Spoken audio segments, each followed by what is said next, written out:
Have you ever felt that despite your best efforts, forcing outcomes only leads to more resistance, while some things seem to just unfold naturally when you let go? Welcome back. In part 5 of this modernization of Thomas Troward's Edinburgh lectures on mental science, we unraveled the intricate relationship between our conscious decisions and subconscious beliefs. We explored how this dynamic duo shapes everything from personal growth to the very fabric of the universe, and how understanding our connection to the universal subconscious mind unlocks the potential to consciously influence our reality. Now, in part 6, we'll delve even deeper into the law of growth, a fundamental principle that governs how our thoughts and intentions manifest into real-world results. We'll discover why trying to force things often backfires, and how aligning with this natural law leads to true success. This isn't just theoretical. It's about learning to plant the seeds of your desire into the fertile ground of your subconscious mind and trusting the natural process to bring them into fruition. But this is more than just a lesson in patience. We'll explore the practical ways to nurture your goals without anxiety or doubt, ensuring that you don't sabotage your own efforts. By understanding how to work with universal laws instead of against them, you can really transform the way that you approach your aspirations. So get ready to cultivate a deeper connection with the natural rhythm of creation. We're about to embark on a journey that could change not just how you think, but how your thoughts shape your reality. So buckle up, we're diving into the heart of how growth truly happens.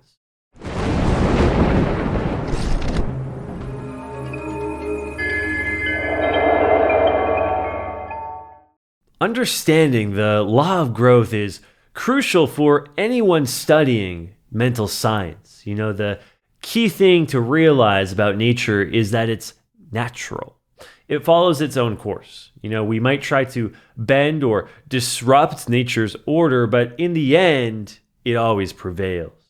As the poet Horace said, even if you drive nature out with a pitchfork, she'll come back in through the window. The essence of nature's law from beginning to end is the principle of growth, stemming from an inner vitality inherent in each entity. If we grasp this from the start, we won't sabotage our own efforts by trying to force things to become something that they're just really not meant to be. And that's why the Bible says in Isaiah 28:16, whoever believes will not make haste. This teaches us, a profound natural principle. Success comes from working with the universal law of growth and not against it. And sure, the more vitality or belief we put into the seed, what we've called the spiritual prototype, remember, the quicker it will sprout. And that's because a stronger, more vivid conception gives this seed more power to grow than a weaker one. Our mistakes usually boil down to not trusting the law of growth. Either we, think we can speed it up by forcing things from the outside, leading to stress and anxiety and, sometimes even unethical actions, or we might lose hope altogether and deny the seed's power to germinate in the first place. In both cases, we're essentially planting a new spiritual prototype that's opposite to our original desire. It's almost like weeds in your mental garden. And, this new conflicting thought, the weed, neutralizes the first one, dismantling it and taking its place. The law, it remains the same. Our thoughts form a spiritual prototype, which, if left undisturbed, will manifest in our external circumstances. And the only difference lies in the kind of prototype that we create. And that's why negative outcomes come to us through the same law as positive ones. And herein lies a reflection point. Can you recall a time when impatience or doubt undermined something you were trying to achieve? How might trusting the natural process have led to a different outcome? These insights can greatly simplify how we view life. Instead of considering two opposing forces, we realize there's really only one force behind everything. The difference between good and bad results come from the direction that we give this force. It's a universal law that if we reverse the action of a cause, we also reverse its effect. For example, with the same equipment, we can use mechanical motion to generate electricity or use electricity to produce mechanical motion. In simple math, if 10 divided by 2 equals 5, then 10 divided by 5 equals 2. Similarly, once we recognize that thought has power to produce results, we'll see that the same law by which negative thinking produces negative outcomes is the one by which positive thinking yields positive results. Therefore, any distrust we have in the law of growth, whether it's shown through anxious effort to force outcomes or, by letting despair replace hopeful expectations, is actually reversing the original cause and consequently reversing the nature of the results. That's why many spiritual teachings emphasize the power of faith and the destructive impact of doubt. And likewise, all wisdom traditions strongly warn us against allowing doubt or fear to enter our minds. These negative emotions invert the principle that builds up, effectively becoming the principle that tears down. But remember, the law itself never changes, and it's this unchanging nature of the law that forms the foundation of mental science. We're used to recognizing the consistency of natural laws in our everyday lives, so it shouldn't be hard to realize the same unchanging laws apply on the unseen side of nature as well. The variable factor isn't the law, it's our own choices and willpower. And by, combining our personal choices, the variable, with the unchanging law, the constant, we can create the different results we desire. The principle of growth relies on the inherent vitality within the seed itself. The gardener's work has a direct parallel in mental science. We don't give the seed its self-expanding vitality, but we do need to plant it. We can also water it by quietly and confidently contemplating our desire as an already accomplished fact. However, we must carefully remove any notion of straining or forcing the seed to grow through our effort. And the effectiveness of our contemplation lies in helping us keep out negative thoughts of doubt that could sow weeds among our wheat. So instead of exerting effort, our contemplation should be accompanied by feelings of pleasure and relaxation as we anticipate the certain fulfillment of our desires, almost like a kid on Christmas morning. And this aligns with the timeless wisdom found in Philippians 4, 6, and 7, where we're encouraged to make our request known with gratitude.